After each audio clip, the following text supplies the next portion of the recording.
This is a TLC recording. Pride and Prejudice by Jane Austen. Chapter 42. Had Elizabeth's opinion been all drawn from her own family, she could not have formed a very pleasing opinion of conjugal felicity or domestic comfort.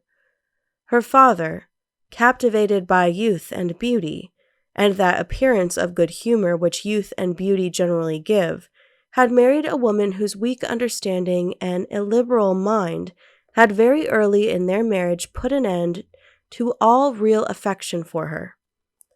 Respect, esteem, and confidence had vanished forever, and all his views of domestic happiness were overthrown. But Mr. Bennet was not of a disposition to seek comfort for the disappointment which his own imprudence had brought on, in any of those pleasures which too often console the unfortunate for their folly or their vice. He was fond of the country and of books, and from these tastes had arisen his principal enjoyments. To his wife he was very little otherwise indebted, than as her ignorance and folly had contributed to his amusement. This is not the sort of happiness which a man would, in general, wish to owe to his wife. But where other powers of entertainment are wanting, the true philosopher will derive benefit from such as are given. Elizabeth, however, had never been blind to the impropriety of her father's behavior as a husband. She had always seen it with pain, but respecting his abilities, and grateful for his affectionate treatment of herself, she endeavored to forget what she could not overlook, and to banish from her thoughts that continual breach of conjugal obligation and decorum which, in exposing his wife to the contempt of her own children, was so highly reprehensible.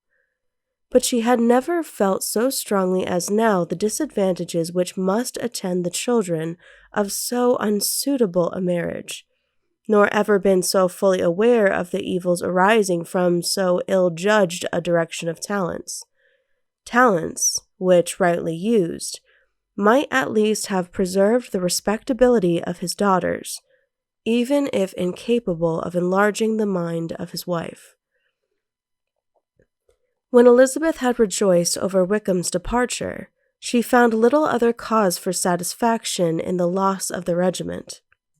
Their parties abroad were less varied than before, and at home she had a mother and sister whose constant repinings at the dullness of everything around them threw a real gloom over their domestic circle. And though Kitty might in time regain her natural degree of sense, since the disturbers of her brain were removed, her other sister, from whose disposition greater evil might be apprehended, was likely to be hardened in all her folly and assurance by a situation of such double danger as a watering-place and a camp. Upon the whole, therefore, she found what has been sometimes found before, that an event to which she had looked forward with impatient desire did not, in taking place, bring all the satisfaction she had promised herself. It was consequently necessary to name some other period for the commencement of actual felicity, to have some other point on which her wishes and hopes might be fixed, and by again enjoying the pleasure of anticipation, console herself for the present, and prepare for another disappointment. Her tour to the lakes was now the object of her happiest thoughts. It was her best consolation for all the uncomfortable hours which the discontentedness of her mother and Kitty made inevitable, and she could have included Jane in the scheme. Every part of it would have been perfect.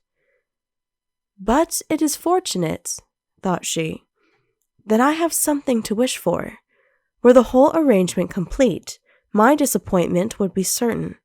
But here, by carrying with me one ceaseless source of regret in my sister's absence, I may reasonably hope to have all my expectations of pleasure realized.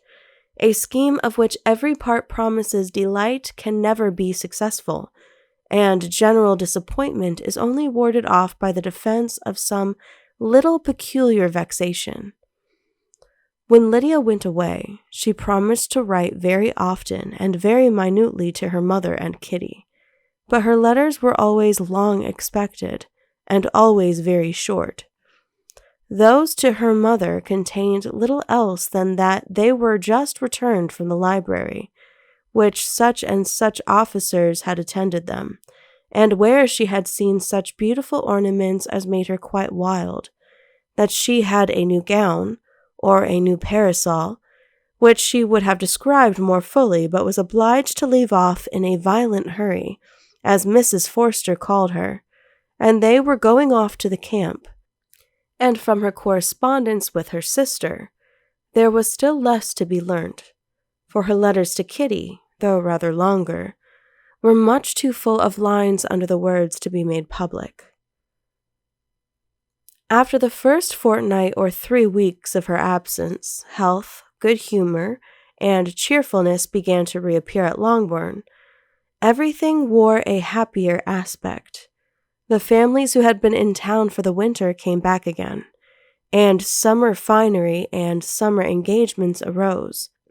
Mrs. Bennet was restored to her usual querulous serenity, and by the middle of June, Kitty was so much recovered as to be able to enter Meryton without tears, an event of such happy promise as to make Elizabeth hope that by the following Christmas she might be so tolerably reasonable as not to mention an officer above once a day, unless by some cruel and malicious arrangement at the War Office another regiment should be quartered in Meryton.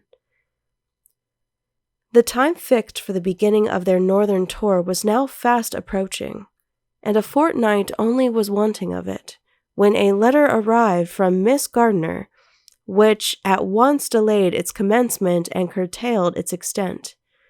Mr. Gardiner would be prevented by business from setting out till a fortnight later in July, and must be in London again within a month, and as that left too short a period for them to go so far, and see so much as they had proposed, or at least to see it with the leisure and comfort they had built on, they were obliged to give up the lakes, and substitute a more contracted tour, and, according to the present plan, were to go no farther northwards than Derbyshire. In that county there was enough to be seen to occupy the chief of their 3 weeks, and to Mrs. Gardiner it had a peculiarly strong attraction. The town where she had formerly passed some years of her life, and where they were now to spend a few days, was probably as great an object of her curiosity as all the celebrated beauties of Matlock, Chatsworth, Dovedale, or the Peak. Elizabeth was excessively disappointed. She had set her heart on seeing the lakes, and still thought there might have been time enough, but it was her business to be satisfied, and certainly her temper to be happy, and all was soon right again.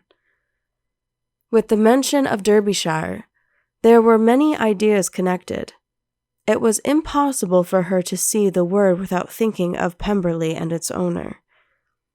"But surely," said she, "I may enter his county with impunity, and rob it of a few petrified spars without his perceiving me."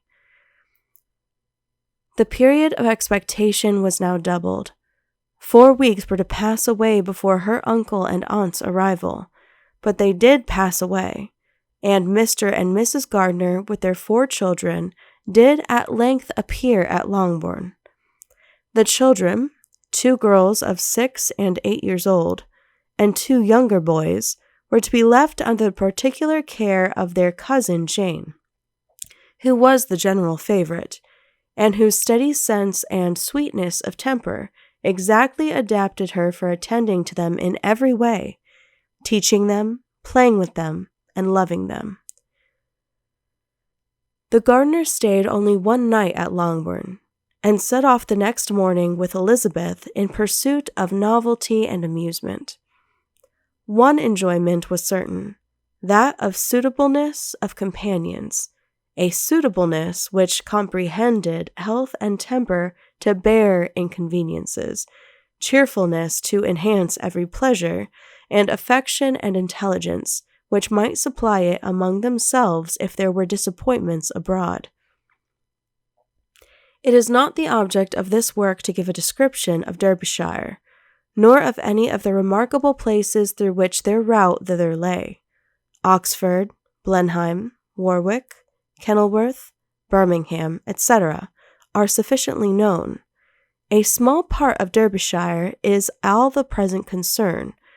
To the little town of Lambton, the scene of Mrs. Gardiner's former residence, and where she had lately learned some acquaintance still remained, they bent their steps after having seen all the principal wonders of the country, and within 5 miles of Lambton, Elizabeth found from her aunt that Pemberley was situated. It was not in their direct road, nor more than a mile or 2 out of it.